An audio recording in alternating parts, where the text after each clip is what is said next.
주신 하나님의 말씀을 같이 찾겠습니다. 구약 성경이고요.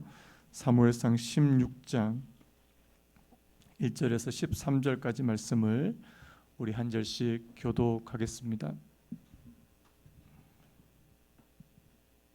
구약 성경 사무엘상 16장 1절에서 13절까지 우리 한 절씩 교독할 때 제가 먼저 읽겠습니다. 여호와께서 사무엘에게 이르시되 내가 이미 사울을 버려 이스라엘 왕이 되지 못하게 하였거늘 내가 그를 위하여 언제까지 슬퍼하겠느냐. 너는 뿔에 기름을 채워 가지고 가라. 내가 너를 베들레헴 사람 이새에게로 보내리니 이는 내가 그의 아들 중에 한 왕을 보았느니라 하시는지라. 사무엘이 이르되 내가 어찌 갈 수 있으리이까. 사울이 들으면 나를 죽이리이다 하니 여호와께서 이르시되 너는 암송아지를 끌고 가서 말하기를 내가 여호와께 제사를 드리러 왔다 하고 이새를 제사에 청하라. 내가 내게 행할 일을 가르치리니 내가 내게 알게 하는 자에게 나를 위하여 기름을 부을지니라. 사무엘이 여호와의 말씀대로 행하여 베들레헴에 이르매 성읍 장로들이 떨며 그를 영접하여 이르되 평강을 위하여 오시나이까. 이르되 평강을 위함이니라. 내가 여호와께 제사하러 왔으니 스스로 성결하게 하고 와서 나와 함께 제사하자 하고 이새와 그의 아들들을 성결하게 하고 제사에 청하니라. 그들이 오매 사무엘이 엘리압을 보고 마음에 이르기를 여호와의 기름 부으실 자가 과연 주님 앞에 있도다 하였더니 여호와께서 사무엘에게 이르시되 그의 용모와 키를 보지 말라. 내가 이미 그를 버렸노라. 내가 보는 것은 사람과 같지 아니하니 사람은 외모를 보거니와 나 여호와는 중심을 보느니라 하시더라. 이새가 아비나답을 불러 사무엘 앞을 지나가게 하매 사무엘이 이르되 이도 여호와께서 택하지 아니하셨느니라 하니 이새가 산마로 지나가게 하매 사무엘이 이르되 이도 여호와께서 택하지 아니하셨느니라 하니라. 이새가 그의 아들 일곱을 다 사무엘 앞으로 지나가게 하나 사무엘이 이새에게 이르되 여호와께서 이들을 택하지 아니하셨느니라 하고 또 사무엘이 이새에게 이르되 내 아들들이 다 여기 있느냐. 이새가 이르되 아직 막내가 남았는데 그는 양을 지키나이다. 사무엘이 이새에게 이르되 사람을 보내어 그를 데려오라. 그가 여기 오기까지는 우리가 식사 자리에 앉지 아니하겠노라. 이에 사람을 보내어 그를 데려오매 그의 빛이 붉고 눈이 빼어나고 얼굴이 아름답더라. 여호와께서 이르시되 이가 그니 일어나 기름을 부으라 하시는지라. 우리 같이 읽겠습니다. 사무엘이 기름 뿔병을 가져다가 그의 형제 중에서 그에게 부었더니 이날 이후로 다윗이 여호와의 영에게 크게 감동되니라. 사무엘이 떠나서 라마로 가니라. 아멘. 오늘 말씀의 제목을 한번 따라해 보시겠습니까? 하나님의 선택 기준. 한번 더. 하나님의 선택 기준. 오늘 이 말씀은 여러분들 누구나 다 아시는 말씀이 아닐까 생각이 됩니다. 하나님께서 이스라엘의 두 번째 왕 바로 이 다윗을 선택하시는 이제 그런 장면을 오늘 우리가 이 말씀을 보는데요. 여러분, 우리가 이 사무엘상 1장부터 지금 이 16장에 이르기까지 쭉 살펴오면서 하나님께서 이 사울에게 이 사울의 시대, 이 사울에게 왕을 맡기시고 이제 그에게 참 많은 기대를 거셨는데요. 여러분, 오늘 지난 시간에 이 사울이 하나님의 기대를 저버리고 하나님의 말씀에 순종하지 못한 그 시점을 기준으로 해서 하나님의 마음이 지금 하나님의 지금 이 관심이 어디로 쏠리는지 오늘 우리가 이 성경을 통해서 잘 알 수가 있습니다. 여러분, 아직까지 여전히 사울은 이스라엘 왕의 자리에 있습니다. 여러분, 이 사무엘상이 끝날 때까지요. 사무엘상이 끝날 때까지 이 사울은 왕의 자리에 있어요. 그런데 하나님은 이미 16장에서부터 자 이제 새로운 왕을 찾고 계시더라는 사실입니다. 여러분, 제가 사무엘상의 전체의 그 주제에 대해서 몇 번 말씀드렸는데요. 바로 이스라엘의 이상적인 왕을 찾아가는 과정이 바로 이 사무엘상이라고 제가 말씀드렸습니다. 여러분, 이스라엘의 이상적인 왕은 어떤 왕이라고 제가 말씀드렸죠? 바로 하나님의 말씀에 순종할 수 있는 왕. 여러분, 이 이스라엘 왕이 그 기타 다른 지역의 왕과 다른 점은 뭐냐니까 바로 하나님 자신의 위에 또 한 사람의 자기 위에 왕이 있다는 사실을 인식하고 사는 사람이에요. 여러분 그 당시에 그 고대 근동의 그 나라들의 왕은요 자기가 최고예요. 자기가 신이에요. 그런데 이스라엘 나라의 왕만큼은 자신이 신이 되어서는 안 된다는 사실입니다.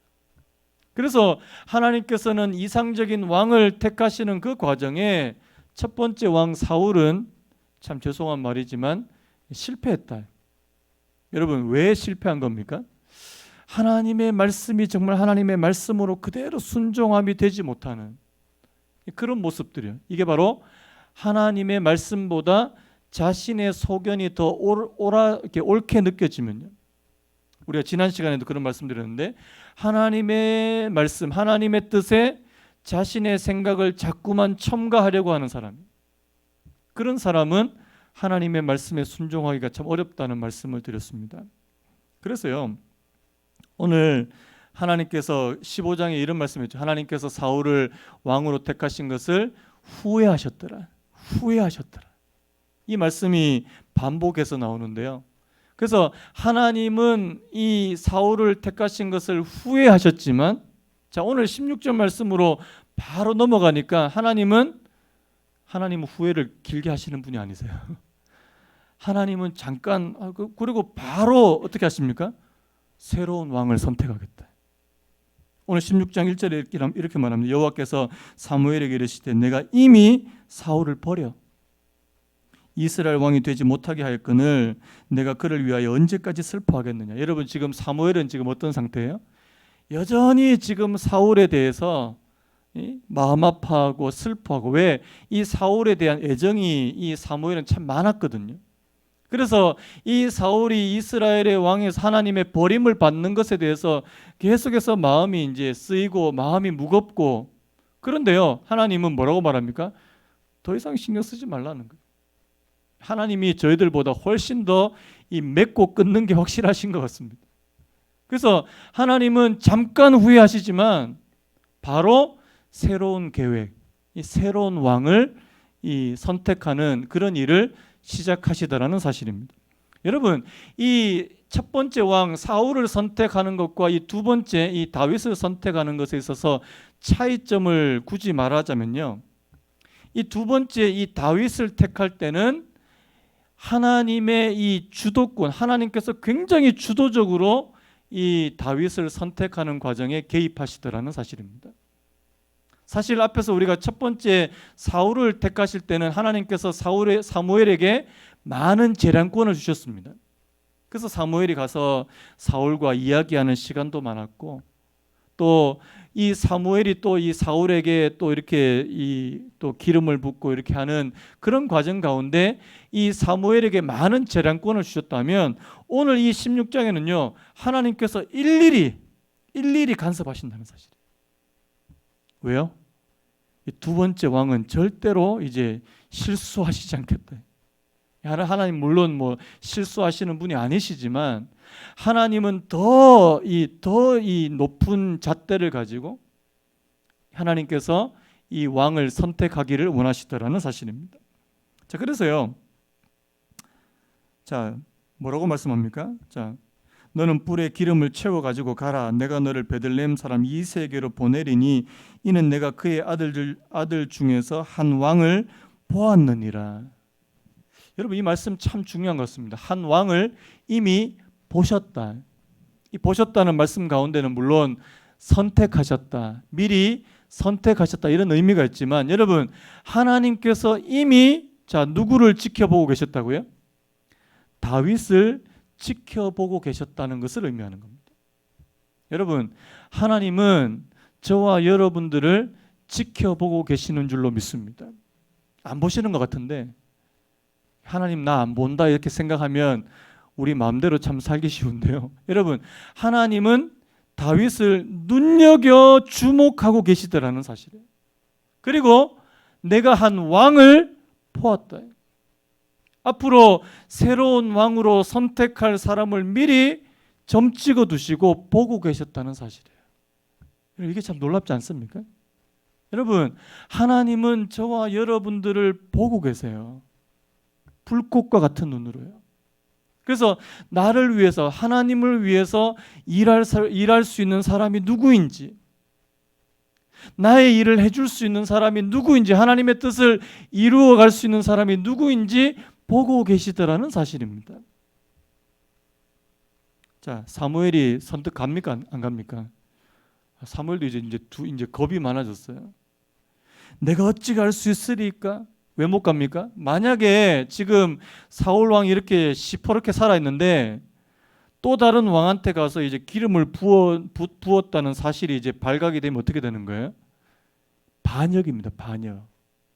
옛날에 그 넘버 3라고 하는 영화가 있는데요. 배신이야, 배신. 죄송합니다. 재미가 없습니다. 배신은 배신, 반역이 반역. 여러분, 반역죄를 지을 수 있다는 사실. 그래서 이제 사무엘이 못 갑니다. 그러니까 하나님께서 또 계획을 또 하나 또 아이디어를 주십니다. 제사를 지내라. 왜? 이 모든 과정이 바로 하나님과 또 이 사무엘, 또 하나님과 사람과의 그런 관계 가운데서 이루어지는 것이니까요. 능히 제사를 드려도 무방하더라는 사실입니다. 여러분, 제사를 드리는, 오늘날로 말하는 예배를 드리는 과정에서 자연스럽게 기름을 부으면 된다, 이렇게 말씀하시는 겁니다. 자, 그래서요, 자, 베들레헴으로 갔는데 진짜 성읍 장로들이 막 부들부들 떠는 겁니다. 이미 이 베들레헴의 성읍 장로들은 사무엘과 사울과의 관계가 이게 별로 좋지 않다는 것을 이미 알고 있는 거예요. 그래서 이제 사무엘이 왔다는 소식을 들으니까 이제 이게 무슨 자기들한테 화가 미칠까 싶어서 이제 부들부들 떨고 있는 겁니다. 근데 자, 안심시키면서 제사 드리자 이렇게 말하고, 자, 자연스럽게 누구를, 자, 그 베들레헴 지역에 이 이세라고 하는 집의 아들들을, 이 가족들을 다 청했다는 사실입니다. 뭐 여기까지 뭐 다 아는 내용 아닙니까? 여러분, 그런데요, 여러분, 오늘 이 사무엘이 이 하나님의 왕을 선택해 가는 과정을 한번 쭉 보십시오. 자, 어떻게 합니까? 자, 마치 이게 미인 대회, 이제 한 사람씩 선발 대회 하는 것처럼요. 1번 엘리압, 사무엘 앞을 탁 지나가면 이렇게 또 심사하고요. 2번 아비나답 또 이제 지나가고, 3번 삼마 지나가고, 뭐 이런 식으로 지금 심사를 하고 있더라는 사실입니다. 여러분, 뭐 이 엘리압이라고 하는 이 첫 번째 아들이 너무 또 이 외형적으로 또 이 출중한 거 아닙니까? 자, 6절 말씀이에요. 그들이 오매 사무엘이 엘리압을 보고 마음에 이르기를 여호와의 기름 부으실 자가 과연 주님 앞에 있도다 하였더니, 사무엘이 봐도, 이 사무엘 선지자가 봐도 진짜 왕의 제목이라고 그렇게 보여질 만큼, 뭐 어디 하나 이제 흠잡을 데 없을 만큼 출중했던 사람이 바로 엘리압이었다는 사실입니다.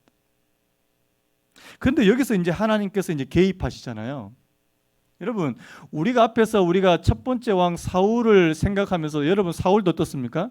겉으로 보기에 정말 이 흠잡을 데 없을 만큼 아주 출중했던 그런 사람이 바로 이 사울이었다는 사실이에요.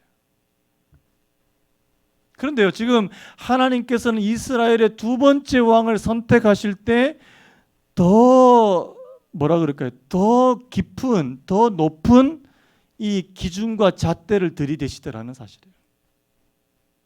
여러분, 사실 뭐 왕이나 지도자를 선택할 때 뭐 외모를 보는 거는요, 모든 만국의 아마 공통 아닙니까? 여러분, 지금과 같은 이런 외모 지상주의의 사회에 살면서 여러분, 외모를 안 보고 선택할 수 있습니까?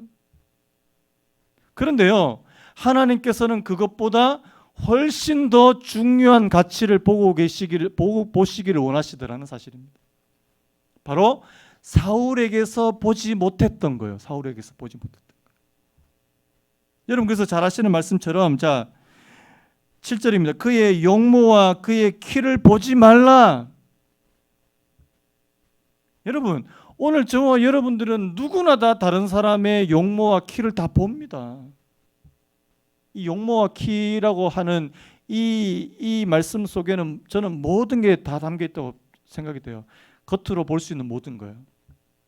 뭐 그 사람이 어느 학교를 나왔는지, 뭐 그 사람이 어느 집안 출신인지, 그 사람이 겉으로 드러난 성격이 어떤 것인지, 아마 겉으로 보일 수 있는 모든 것은 바로 이 용모와 키, 이 외모라고 하는 것에 다 들어갈 겁니다. 그 결혼할 때 제일 이제 힘든 시어머니 이 누군지 아시죠? 예? 교회 권사님. 예. 교회 권사님이 이제 시어머니 되실 분이 제일 힘들어요. 왜 제일 힘드냐니까 겉으로는 저는 절대 다른 거 안 봅니다. 절대 다른 거 안 보고 신앙만 좋으면 좋고. 그런데요, 다 봐요. 진짜 다 봅니다. 이 제일 이게 시어머니로서 죄송합니다, 권사님들. 제일 이게 힘든 게 이 권사님들이에요. 기준이 너무 높아요. 막 안 본다 그러고 그리고 또 나중에 이제 우리 집에 올 때는 뭐 혼수 같은 거 절대로 해오면 안 된다 막 그렇게 얘기하는데 나중에 안 해오면 막 섭섭해하시고 이런 경우 진짜 많거든요. 저희 교회 권사님은 안 그러시기를 간절히 바라는데요. 예. 여러분 다 봅니다. 안 본다고 이야기하는데 다 봐요. 그래서 진짜 안 보는 사람들이 자기 남편 나중에 우리 남편 소개해 드릴게요. 그리고 딱 데려왔는데 진짜 안 본다 그러는 사람이 막 엄청 잘생겼어요. 그런 경우도 있고요. 여러분 사람은요 겉으로 보이는 것에 이 끌리기 나름 아닙니까? 그리고 우리가 볼 수 있는 것은 바로 겉으로 드러나는 것뿐이니까요. 여러분 오늘 저와 여러분들은 다른 사람의 중심을 볼 수 있는 능력이 없다는 사실을 먼저 인정하셔야 됩니다. 그래서 하나님 앞에 기도해야 된다는 사실이에요. 왜요? 하나님이 보시는 것은 우리 인간이 보는 것보다 훨씬 더 깊은 것을 보시니까요. 자, 그래서 그의 용모와 키를 보지 말라. 자, 그 다음 말씀이 좀 의아합니다. 내가 이미 그를 버렸노라. 여러분 엘리압 아직 선택도 안 받았는데 이미 그를 버렸대요. 자, 이 말씀을 하시는 이유가 뭘까요? 앞에 1절에 뭐라고 되어 있습니까? 1절에 다시 보시면 여호와께서 사무엘에게 이르시되 내가 이미 사울을 버려라는 말씀을 쓰잖아요. 여러분 지금 이 엘리압을 가리켜서 내가 이미 그를 버렸다는 것은 지금 누구를 연상시키는 거예요? 사울을 연상시킨다는 사실이에요. 하나님께서는 이제 다시는 외모만 보고, 물론 외모만 보신 것도 아닌데 다시는 외모만 중심으로 해서 겉으로 드러나는 것만 중심으로 해서 이스라엘의 왕을 선택하지 않겠다는 거죠. 그래서 그런 의미에서 내가 그를 이미 버렸노라. 내가 보는 것은 사람과 같지 아니하니 사람은 외모를 보거니와 나 여호와는 중심을 보느니라 하시더라. 제가 이 사람은 외모를 본다 이 말씀이 정말 진리인데요. 제가 예전에 전도할 때 옷을 좀 이게 함부로 그냥 아무렇게나 입고 나가면 그 전도지를 안 받으시는 거예요. 참 희한합니다. 근데 나름 이렇게 좀 차려입고 나가잖아요. 그럼 받아요. 제가 그걸 보면서 정말 여러분 전도하실 때는 제일 좋은 옷 입고 나가셔야 돼요. 진짜 제일 좋은 옷 입고 나가셔야 돼요. 그래가지고 그리고 제일 깔끔하게 막 이렇게 막 후줄근하게 또 머리도 제대로 빗지도 않고 이렇게 막 후줄근하게 나가면 안 받습니다. 왜요? 사람은 진짜 외모를 봐요. 요즘에는 뭐 안 본다 그러고 이제 또 회사에서도 이제는 뭐 이력서 같은 거 안 보고 뭐 블라인드 테스트 한다 그렇게 이야기하지만 사람은 어쩔 수 없이 겉으로 드러나는 것을 볼 수밖에 없다는 사실이에요. 그런데요, 하나님은 사람이 보지 못하는 것을 보고 계신다는 사실이에요. 자, 그러면 오늘 뭐 여러분 이 말씀 너무 잘 하시는데, 그러면 자, 우리 한 가지 것을 좀 한번 좀 중점적으로 생각해 보고 오늘 말씀을 좀 이어갔으면 좋겠네요. 여러분, 하나님께서 원하시는 그 중심이 뭘까라는 거예요. 여러분, 지금 하나님께서는 어떤 사람을 찾고 계시느냐는 겁니다. 자, 오늘 말씀 보니까요. 자, 그 밑에 보시면, 자, 뭐 첫째 아들, 둘째 아들, 셋째 아들 해서 일곱째 아들 다 보내고 나서 하나님께서 다 아니다고 하시니까 사무엘이 뭐라고 이야기합니까? 아들 이거밖에 없습니까? 그러니까 뭐라고 그럽니까? 막내 아들이 있다는 거잖아요. 11절 말씀입니다. 사무엘이 이새에게 이르되 내 아들들이 다 여기 있느냐? 이새가 이르되 아직 막내가 남았는데 그는 양을 지키나이다. 여러분, 이 막내라고 하는 이 단어가 이 하가탄이라는 단어인데요. 이 막내라는 이 단어 속에는 열등하다, 이 보잘것없다, 하찮다라는 의미가 담겨 있습니다. 이 하가탄이라는 단어가요. 여러분, 사실 오늘날은 좀 그게 덜한데 우리 옛날만 우리 어렸을 때만 해도요. 다 첫째 중심이에요. 첫째, 둘째, 막내는 뭐 어디서 있는지 없는지도 뭐 별로 관심도 없어요. 왜요? 별로 신경 안 써요. 그리고 이제 뭐 엄마 아빠 그냥 귀여움만 받지 별로 그러니까 이 막내 아들이 뭔가 중요한 일을 있을 때 그 막내 아들은 별로 중요한 위치에 있지 않더라는 사실입니다. 하가탄. 여러분, 지금 이렇게 지금 이 사무엘 선지자가 이 베들레헴에 온 것도 이제 큰 이 행사인데요. 이 2세 그 가족들이 다 초청된 것만 해도 이 뭐 굉장한 건데 거기에 막내 아들이 오지 않았다는 것은 아무도 신경을 안 썼다는 말입니다. 자, 그런데 이 막내 아들이 뭘 하고 있습니까? 양을 지키고 있습니다. 이 양을 지키는 일을 누가 하느냐는 거예요. 여러분, 성경에 보면 이 양 지키는 일은요, 제일 집에서 제일 이제 하찮은 일을 도맡아서 하는, 이런 말씀 드려서 좀 죄송한데 성경에 보면 집에 여인들이 양을 지켰어요. 그 당시에 여인들은 아예 뭐 카운트 숫자에도 잘 안 들은 그런 경우잖아요. 근데 요즘에는 뭐 그렇지 않은데요. 쉽게 말해서 이 양을 치고 양을 지키는 것은 가장 이 하찮은 이 레벨로 봐서는 이제 가장 밑에 있는 레벨. 그러면 그 당시에 가장 첫째 아들이나 가장 중요한 아들이 했던 일은 뭘까요? 여러분, 앞에서 사울은 뭐 했다고 되어 있어요? 사울은 농사를 지었습니다. 성경에 보면 사울은 그 당시에 농사가 양을 치는 것보다 훨씬 더 고급진 노동이라는 사실이에요. 그 당시에. 그래서 이 양을 치는 거는 그야말로 하찮은 일이다. 그런데요, 이 양을 치는 이 하찮은 일을 너무나도 열심히 하고 있는 게 바로 이 오늘 우리 다윗이라는 사실입니다. 여러분, 우리가 나중에 좀 살펴볼 내용이지만, 여러분, 이 다윗이 양을 어느 정도로 지켰냐 하니까요.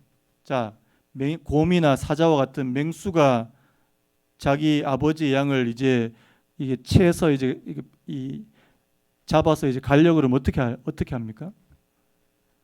쫓아가서 그 사자나 곰하고 싸워서 양을 빼앗아 올 정도로요. 우리가 양을 지키지만 그 정도까지는 안 지키잖아요. 내 목숨이 위태할 정도까지 양을 지키는 사람은 별로 없습니다. 그리고 사자가 오늘 한 마리 잡아갔는데요. 그러면 뭐 누가 뭐라 그럴 사람 없어요. 그런데 오늘 이 다윗이 어느 정도로 자기 일에 그렇게 열심히 했냐니까요. 아버지가 자기한테 맡겨준 양은 한 마리도 놓치지 않겠다는 그런 일념으로요. 저는 이 다윗을 보면서 부끄러운 생각이 듭니다. 사역자들이 이런 마음만 있으면은 뭐 못할 게 없을 것 같아요. 여러분, 하나님께서 지금 뭘 보신다고요? 중심을 보신대요. 중심을. 자, 우리 말씀 한 군데 잠깐 한번 찾아봤으면 좋겠는데요. 고린도전서 1장 말씀 한번 찾아봤으면 좋겠습니다.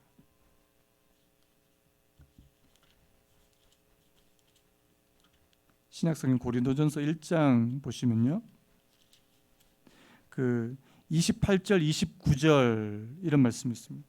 자, 고린도전서 1장 28절 29절 우리 같이 한번 읽어보겠습니다. 시작. 하나님께서 세상에 천한 것들과 멸시받는 것들과 없는 것들을 택하사 있는 것들을 폐하려 하시나니 이는 아무 육체도 하나님 앞에서 자랑하지 못하게 하려 하심이라. 여러분, 오늘요 이 말씀이 저는 이 다윗과 너무나도 매치되는 말씀이에요. 하나님께서 세상에 천한 것들과 멸시받는 것들과 없는 것들을 택하셨던 거예요. 제가 아까 말씀드렸죠. 이 하가탄, 그야말로 천한 것이고 멸시받는 것이고 없는 것이, 그 가정에서는 그냥 있어도 그만 없어도 그만인 그런 존재인 사람이 바로 이 다윗과 같은 존재라는 사실입니다. 그런데요, 하나님께서는 그 다윗을 선택하셨다는 사실입니다. 여러분, 겉으로 볼 때는 다윗이 선택을 받을 만한 자격 조건은 별로 되지 않습니다. 하나님께서 보신 것은 딱 한 가지예요. 그 마음의 태도입니다. 태도. 여러분, 이 중심이라는 말을, 이 마음이라는 말을 태도라는 말로 바꾸어 쓸 수 있습니다. 요즘에요 보면 그 뭐 리더십이나 이런 경영, 경제 이런 책들을 보면 그 사람의 재능보다 더 중요한 것이 뭐냐? 그 사람의 태도라는 말을 굉장히 많이, 이 영어로 하면 attitude입니다. attitude. 어떤 회사에서 직원들을 뽑는데 그 직원이 어떤 기술을 가지고 어떤 테크닉을 가지고 있고 어떤 재능을 가지고 있고 그것을 보는 것뿐만 아니라, 그것을 보는 것이 아니라 그 사람이 일에 대해서 어떤 태도를, 어떤 마음의 태도를 가지고 있냐, 이걸 더 많이 보더라는 사실이에요. 실제로 미국이나 선진국과 같은 그런 나라에서 이제 채용을 할 때 굉장히 심층 면접을 하는데요, 뭐를 많이 보냐 하니까 그 사람의 애티튜드를 많이 보더라는 겁니다. 왜냐하니까 이 사람이 기본적으로 가지고 있는 이 애티튜드는 거의 변하지 않는데요. 변하지가 않는답니다. 기본적으로 그 사람이 가지고 있는 어떤 일에 대한 태도, 그리고 사람들에 대한 태도는 웬만하면 바뀌지 않는데요. 여러분, 기술이나 재능은 얼마든지 갈고 닦을 수 있습니다. 새로운 것을 배울 수도 있고요. 그런데 그 사람이 기본적으로 가지고 있는 그 태도, 그 마음의 중심적인 자세 잘 바뀌지 않습니다. 여러분, 그 예수님께서 그 마태복음 13장에서 하셨던 그 4가지 종류의 땅 아시죠? 자, 그 씨앗이 첫 번째 어디 떨어집니까? 길가에 떨어지고, 두 번째는 돌짝밭에 떨어지고, 세 번째는 가시덤불에 떨어지고, 네 번째는 좋은 땅. 여러분, 길가는 아예 뭐 땅도 아니에요. 뭐 씨앗이 들어갈 수도 없는, 그래서 새들이 와서 그냥 먹어버리는 뭐 그런 곳이고, 돌짝밭은 어떻습니까? 딱 들어갔는데 이 흙이 얇잖아요. 주변은 다 돌이고 흙이 얕은데 거기에 잠깐 뿌리를 내리는데 조금만 이제 햇볕이 쬐이면 그냥 다 말라버리는. 가시떨기는 어떻습니까? 뭐 자라기는 자라는데 주변에 이게 가시가 너무 많은 그런 상태예요. 여러분, 이게 뭘 말하는 거예요? 그 사람의 지금 그 내면, 그 사람의 마음의 자세와 태도를 말씀하고 있는 것이라는 사실이에요. 그 마음, 우리가 마음밭이라는 말을 쓰잖아요. 저는요, 설교를 하는 사람보다 설교를 듣는 분들이 훨씬 더 중요하다는 생각을 합니다. 여러 번 합니다. 똑같은 설교를 하고 똑같은 말씀을 전해요. 그런데 받아들이는 게 완전 다릅니다. 완전 달라요. 진짜 좋은 땅과 같은 그런 마음밭이 좋은 분들은 그냥 흡수해요. 그냥 흡수해요. 우리 그레이스교회 성도님들은 다 그런 분인 것을 전 믿습니다. 이렇게 말씀드릴 수밖에 없는. 사실 우리 성도님들도 마음밭이 너무 좋으세요. 그런데요, 어떤 데 가면은 진짜 말씀이 막 튕겨 나오는 분들도 있습니다. 말씀 딱 전하면 탁 튕겨와요. 막 벽에다 이야기하는 것 같아요. 벽에다가. 그런 곳에 가면은 말씀을 못 전합니다. 솔직히 설교자로서는 너무나 힘든 시간. 여러분, 저는 앞에서 하나님의 말씀을 가르치는 사람보다 그 말씀을 내가 어떻게 이 받아들이는 사람이 훨씬 더 중요하다는 생각이 드는데요. 이 돌바 같은 분들 어떻습니까? 하나님의 말씀을 받을 때 즉시 기쁨으로 받아요. 즉시 기쁨으로 받는데 조금만 어려움이 있으면요, 난리가 나는 거죠. 제가 그 새벽 시간에 그 출애굽기에 나왔던 그 이스라엘 백성들, 광야에서 조금 힘들면 이제 또 막 원망하고 막 하나님을 시험하고 우리 막 다 죽겠다 그러고, 저는 그 이스라엘 백성들이 딱 돌밭과 같은 그런 상태라는 생각이 들더라고요. 딱 돌밭과 같아요. 그리고요, 가시덤불과 같은 사람 어떤 사람입니까? 그 마음에 다른 게 너무 많아. 세속적인 욕심도 많고, 뭐 온갖 재미, 뭐 세상에 또 친구하고 노는 재미, 등산, 뭐 골프, 낚시, 너무 재밌어. 세상이 너무 재밌어. 여러분, 세상이 너무 재밌으면요, 하나님의 말씀이 재미가 없습니다. 틀림없어요. 이거는 이 세상의 어떤 유혹, 그리고 세속적인 어떤 재미, 그리고 뭐 이런 것들, 그 다음에 세상의 염려, 이런 것도 다 이 가시와 같이 그 사람의 신앙이 열매를 맺지 못하게 만드는 그런 것들이 많은 사람들이에요. 반면에요, 좋은 땅은 어떤 땅일까요? 다른 불순물이 없는 거예요. 뭐 돌도 많지 않고. 여러분, 그 땅 한번 갈아보셨습니까? 저는 농사 같은 거 안 지어봤는데 예전에 한번 봉사활동 갔다가 이제 땅을 한번 갈아본 적이 있는데요, 땅 가니까 진짜 5만 개 다 나와요. 5만 개. 뭐 자갈, 돌부터 시작해서 뭐 그 잡초의 그 밑에 그 있는 엄청난 그 뿌리, 뭐 그 뿌리 덩어리, 온갖 것들이 진짜 다 나옵니다. 여러분, 그 땅을 진짜 좋은 땅으로 만들려면 어떻게 해야 돼요? 그 다 골라내야 돼요. 진짜 다 골라내야 돼요. 여러분, 호세아서에 어떤 말씀이 나옵니까? 너희 묵은 땅을 기경하라. 저는 그 말씀이 바로 이 말씀과 이게 연결이 된다고 생각이 돼요. 너희 묵은 땅을 기경하라는 말은요, 우리 안에 이게 다 묵은 땅이에요. 묵은 땅. 기경하면 뭐 나올까요? 오만 것들이 다 나옵니다. 세상의 욕심, 뭐 다른 사람에 대한 시기, 질투, 뭐 이기심, 뭐 온갖 것들이 다 튀어나와요. 뭐 음란한 마음 다 나와요. 너희 묵은 땅을 기경하면, 뒤집지 않으면 절대 좋은 땅이 될 수 없다는 사실입니다. 여러분, 좋은 땅은요, 그곳에 씨앗을 심기만 심으면 바로 열매가 나타납니다. 여러분, 오늘 다윗의 마음이 딱 그런 상태라는 사실. 다윗을 보니까 내 마음에 맞았더라, 합했더라. 여러분, 사도행전에서 왜 그런 말씀 나오잖아요. 내가 다윗을 만나니 내 마음에 합하였더라. 너무나도 하나님의 마음에 드는 사람이었다는 사실. 어떤 사람이요? 하나님께서 말씀하시면 그냥 거기서 그냥 열매가 맺혀지는 그런 사람. 하나님의 말씀 한마디 하면 그냥 그 말씀에 순종함이 되는 사람. 자기 생각을 집어넣지 않는 순전한 사람이. 나중에 여러분 17장으로 넘어가면 다윗이 누구하고 싸움을 벌여요? 골리앗하고.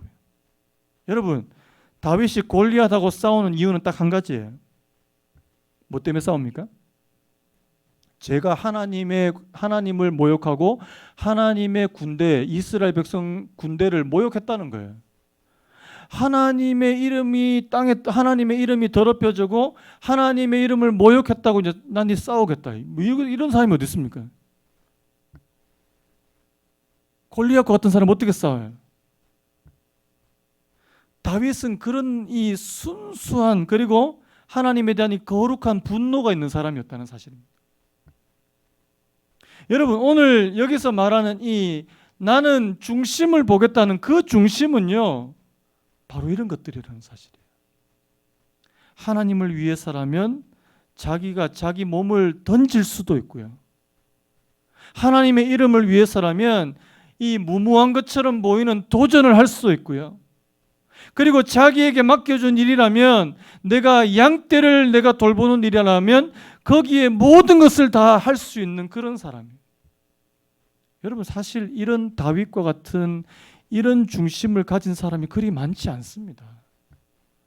그리 많지 않아요. 그래서 여러분, 하나님께서 다윗과 같은 중심을 저와 여러분들에게 허락해 주시기를 예수님의 이름으로 축복합니다. 이건 정말 하나님의 엄청난 은혜라고 저는 생각이 돼요. 하나님의 엄청난 은혜예요. 이 좋은 밭이 되는 것은 하나님의 엄청난 은혜라고 생각이 됩니다. 하나님께서 내 안에 불순물들을 다 골라내게 하시네. 내 안에 쓸데없는 생각들을 다 골라내게 하시네. 하나님의 말씀에, 하나님의 그 사역에 집중할 수 있게, 하나님의 나라에 집중할 수 있게 해주시네. 여러분, 그거는요, 하나님께서 주시는 엄청난 은혜라고 생각이 됩니다. 여러분, 이런 사람이에요. 비록 여러분 다윗이 보기에, 여러분 다윗은 사울만큼 그렇게 키도 별로 안 컸대요. 자료에 보면 다윗은 키가 작았대. 다윗은 키가 작아요. 오늘 보니까 뭐 그의 빛이 붉고 눈이 빼어나고 얼굴이 아름답더라. 이거 여러분 다윗의 외모를 설명했다고 저는 그렇게 보지 않습니다. 여러분, 하나님이 나는 외모를 보지 않고 중심을 본다 그랬는데 갑자기 밑에 와서 그의 빛이 붉고 눈이 빼어나고 얼굴이 아름답다. 이거 다윗이 잘생겼더라. 이거 말하는 겁니까? 저는 그렇게 보지 않거든요. 여러분, 그 출애굽기 그 2장입니까? 거기 보면 모세가 태어났을 때 그의 부모들이 그의 준수함을 보고 이렇게 됐습니다. 우리말 성경에 그가 잘생겼음을 보고 이렇게 됐어요. 그런데 그 원래 단어가 무슨 단어냐니까 토부라는 단어입니다. 이 단어가 뭐냐니까 하나님께서 태초의 천지를 창조하신 후에 보기에 좋았더라 할 때 그 좋다라는 그 단어가 바로 토부예요. 뭐냐니까요, 모세의 부모들이 모세를 볼 때 하나님께서 마치 이 태초의 천지를 창조하셨을 때 그것을 보시고 좋아하셨던 것처럼, 그게 좋아 보이는 것처럼 모세가 그렇게 좋아 보였다는 사실이에요. 이거는 비단 모세의 외모가 훌륭하다는 것을 말씀하는 게 아니라는 사실이에요. 오늘 여기 나오는 이 다윗도 마찬가지입니다. 그의 빛이 붉고, 이걸 다른 번역에는 뭐 그의 피부가 붉고 이렇게 번역했는데요, 저는 그렇게 보지 않습니다. 그에게 그의 속에, 그의 내면에 이글이글 타오르는 열정이 있었다, 저는 그렇게 봅니다. 그리고요, 눈이 빼어났다. 이 눈이 빼어났다는 말은 눈에서 이 광선이 나왔다. 여러분, 자, 하루 종일 TV 보고 새벽까지 TV 보고 영화 보고 아침에 일어나는 눈에서 막 레이저 빛이 나옵니까? 죄송한 말인데 동태눈이에요. 동태눈. 눈에서 빛이 안 나요. 눈이 흐리멍텅해요. 그런 눈이 아니라는 거예요. 눈에서 막 빛이 광채가 날 정도였다. 눈이 빼어났다. 그건 뭡니까? 내가 무슨 일에 막 열정적으로 막 하는 사람의 눈에는요, 빛이 나요. 빛이 나요. 그런 눈이에요. 얼굴이 아름답다는 것도 저는 그렇게 봅니다. 얼굴에서 이 광채가 나는, 모든 일에 자신감이 있고 또 자기 일에 열정이 있고 적극적으로 하는 사람의 얼굴에는 이 광채 빛이 난다는 사실입니다. 하나님이 이런 다윗을 택하기를 원하셨다는 사실입니다. 여러분, 사실 다윗이 키도 작고 그 집안에서 뭐 막내고 누구도 사실 주목하지 않은 그런 아이였습니다. 아마 나이도 지금은 어렸을 거예요. 그런데 하나님께서는 그 다윗을 미리 보고 계셨다는 사실입니다. 하나님의 일을 완수할 수 있는 사람, 하나님의 뜻을 행할 수 있는 사람. 여러분, 나중에 예수님께서 12제자를 택하셨을 때 그 12제자 중에 제대로 교육받은 사람이 얼마나 될까요? 박사학위 갖고 있는 사람이 있을까요? 없습니다. 갈릴리의 어부들이에요. 근데 여러분 궁금하지 않으세요? 도대체 무슨 기준으로 12명의 제자를 예수님께서, 그것도 예수님이 12제자 택하시기 전에 밤을 새워서 그렇게 기도하셨는데 도대체 무슨 기준으로 뽑으셨을까? 사실은 겉으로 보기에는 별로 볼 게 없어요. 그런데 저는 이렇게 짐작해 보면요, 다윗과 같은 그런 어떤 태도나 중심을 가지고 있는 사람들 위주로 뽑지 않으셨을까? 물론 가룟 유다 빼고요. 나중에 가룟 유다는 뭐 어차피 예수님 배반하기로 뭐 그렇게 됐지만요. 그래서 여러분, 도대체 하나님께서 사람을 택하시고 뽑는 기준이 뭐냐는 거예요. 이 세상의 기준과 달리 하나님께서는 그 내면을 보기를 원하십니다. 그 사람의 태도를 보기를 원하시고, 그 사람이 지금 어떤 마음의 그런 상태, 마음의 밭을 가지고 있는지 그것을 보시기를 원하는 게 아닐까라는 생각이 드는 겁니다. 여러분, 오늘 이 다윗을 하나님께서 왕으로 택하시고 그에게 기름을 부으라. 자, 사무엘이 그에게 기름을 부으니까 어떤 일이 벌어집니까? 자, 이날 이후로 다윗이 여호와의 영에게 크게 감동되니라. 여러분, 사울도 이런 일이 일어났습니까? 안 일어났습니까? 일어났어요. 자, 똑같이 하나님의 영이, 사울도 처음에 이 지명을 받고 선택을 받았을 때 하나님의 영이 임했고 다윗도 임했습니다. 자, 문제는요, 그 하나님의 영이 그 사람과 계속해서 계실 것이냐는 거죠. 아니면 그 하나님의 영이 그를 떠날 것이냐. 여러분, 우리가 다음 시간에 바로 보겠지만 여호와의 영이 사울에게서 떠나고 여호와께서 부리시는 악령이 그를 번뇌하게 한지라. 하나님의 버림을 받은 사울에게서 하나님의 영이 떠나가시는, 오늘 하나님의 영이 다윗에게 임하셨을 때 그 다윗에게 임한 하나님의 성령은 그와 계속해서 그가 죽을 때까지, 여러분, 하나님의 영이 함께 하시는 저와 여러분 되시기를 예수님의 이름으로 축복합니다. 그런데요, 끝까지, 이걸 어려운 말로 뭐라고 그럽니까? 성령의 내주라는 말을 써요. 여러분, 성령께서 우리 안에 계시는, 물론 이 구약 시대 때와 신약 시대 때는 다르지만요, 하나님께서 이 하나님의 영으로 다윗과 함께 계실 때 그가 그의 평생에 그와 함께 계시는 그런 은혜를 주신 줄로 믿습니다. 하나님, 오늘 저희들의 중심을 하나님께서 보시기를 원하십니다.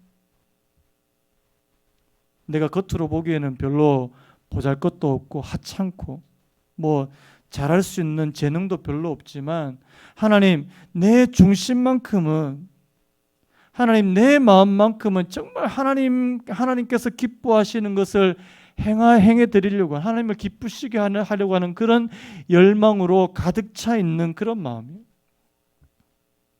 하나님, 그런 사람 되기를 원합니다. 하나님은 지금도 그 사람을 선택하기를 원하시고 지금도 하나님은 그런 사람을 찾고 계시는 줄로 믿습니다. 우리 사랑하는 그레이스교회 성도님들은 하나님께서 그 마음을 보시고 그 마음밭이 정말 하나님을 기쁘시게 할 만큼 하나님 그런 마음을 가진 그런 중심을 가진 그런 성도님들 되시기를 예수님의 이름으로 축복합니다.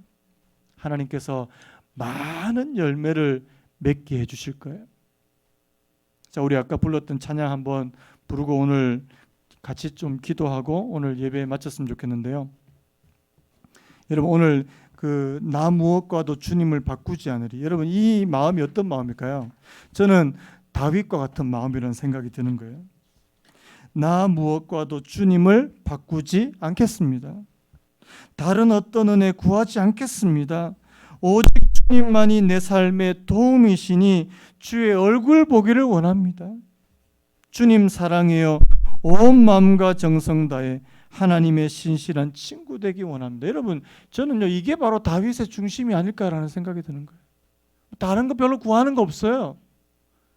하나님이 나와 함께 계시는 거, 하나님의 일이라면 내가 목숨을 걸고 할 수 있을 만큼 그렇게 마음을 쏟는 거, 뭐 이런 거 원하더라는 사실입니다. 여러분 오늘 저와 여러분들에게 하나님께서 이 마음, 이 중심 주시기를 간절히 사모하는 마음으로 이 찬양 한번 부르고 오늘 말씀 생각하시면서요 이 찬양 부르고 오늘 예배 마쳤으면 좋겠습니다.